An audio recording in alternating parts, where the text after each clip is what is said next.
విశ్వవిద్యాలయాలు పరిశోధనలకు ప్రాతిపదికలు. జ్ఞానాన్వేషణలకు, వైజ్ఞానిక ఆవిష్కరణలకు అవి విధానాలు నిర్ణయిస్తాయి, కార్యక్రమాలు రూపొందిస్తాయి.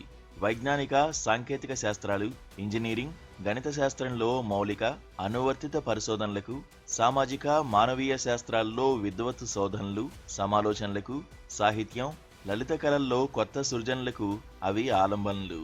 ఆ పరిశోధనలు, అన్వేషణలు, సృజనలు అన్నీ వినూత్న సత్యాలను ఆవిష్కరిస్తాయి, కొత్త పరికరాలను రూపొందిస్తాయి, జ్ఞానసీమలను విశాలం చేస్తాయి, క్లిష్ట సమస్యలపై అవగాహనను పెంపొందిస్తాయి.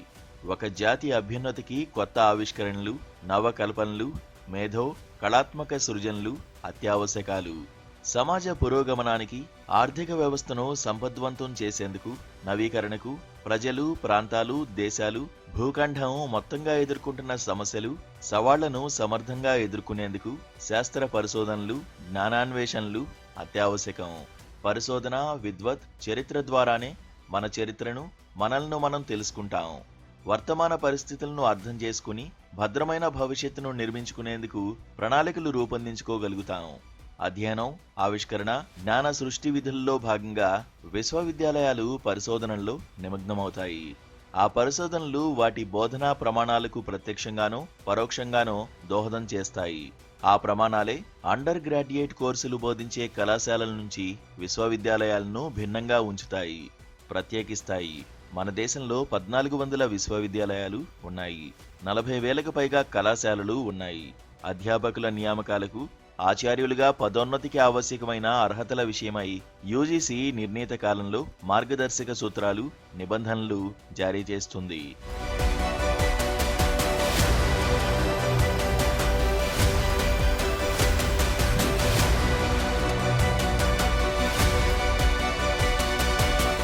కళాశాల, విశ్వవిద్యాలయాల అధ్యాపకుల అర్హతల విషయంలో ఎటువంటి భేదాన్ని పాటించదు.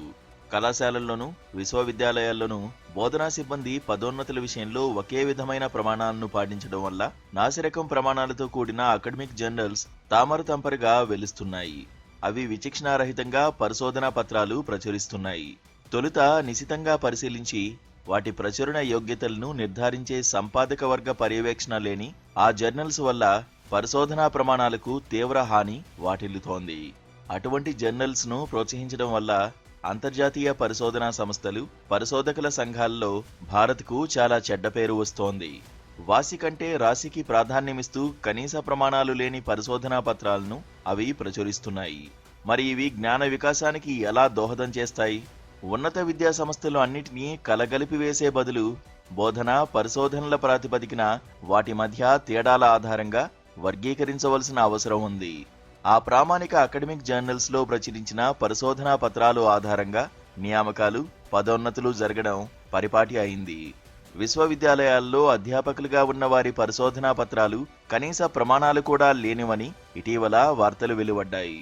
ఆ పరిశోధనా పత్రాల ప్రాతిపదికనే వారు సీనియర్ ప్రొఫెసర్గా పదోన్నతి పొందుతున్నారు.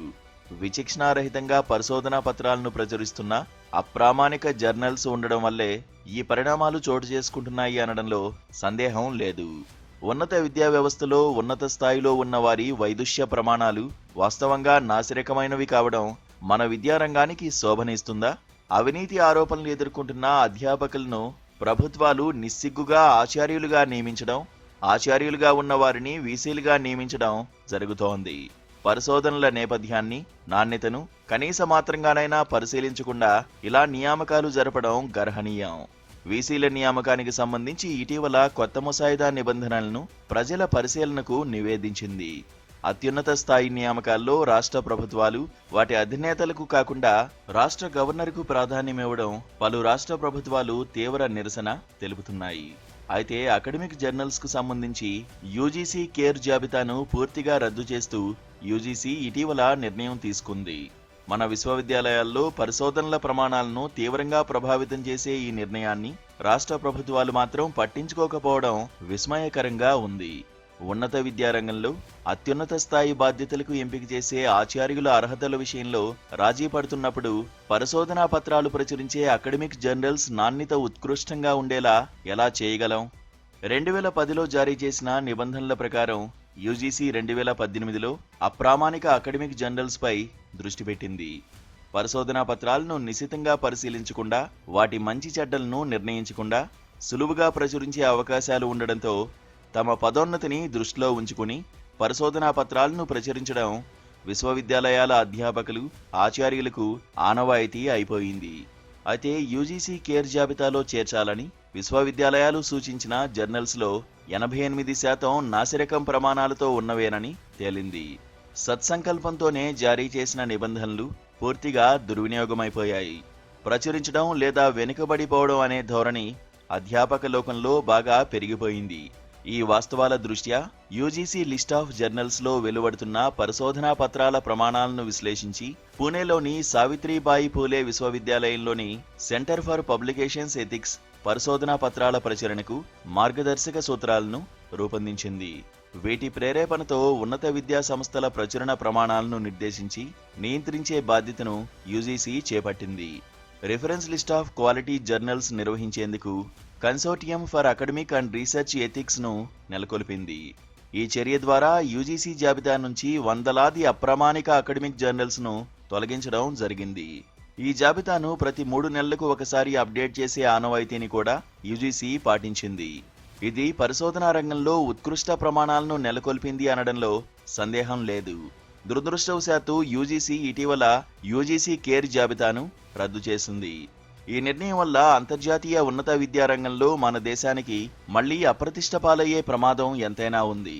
యూజీసీ నిర్ణయం వల్ల పరిశోధన పత్రాలు ప్రచురించే జర్నల్స్ నాణ్యత విషయంలో విశ్వవిద్యాలయాలు రాజీ పడే అవకాశం ఉంది. ఇది ఎవరికి మేలు చేస్తుంది?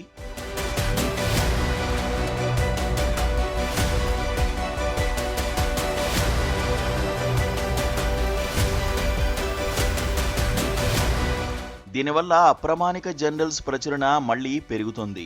పైగా యూజీసీ ఇటీవల జారీ చేసిన ముసాయిదా రెగ్యులేషన్స్ ప్రకారం ఒక అసిస్టెంట్ ప్రొఫెసర్ పదోన్నతికి 3 పరిశోధన పత్రాలు ప్రచురిస్తే సరిపోతుంది. అలాగే ఒక అసోసియేట్ ప్రొఫెసర్ 7 పరిశోధన పత్రాల ప్రచురణతో పదోన్నతి పొందే అవకాశం ఉంది. గతంలో పదోన్నతికి ఒక అసిస్టెంట్ ప్రొఫెసర్ యూజీసీ కేర్ జాబితాలోని జర్నల్స్లో 7 పరిశోధనా పత్రాలు, ఒక అసోసియేట్ ప్రొఫెసర్ 10 పరిశోధనా పత్రాలను ప్రచురించవలసి ఉండేది.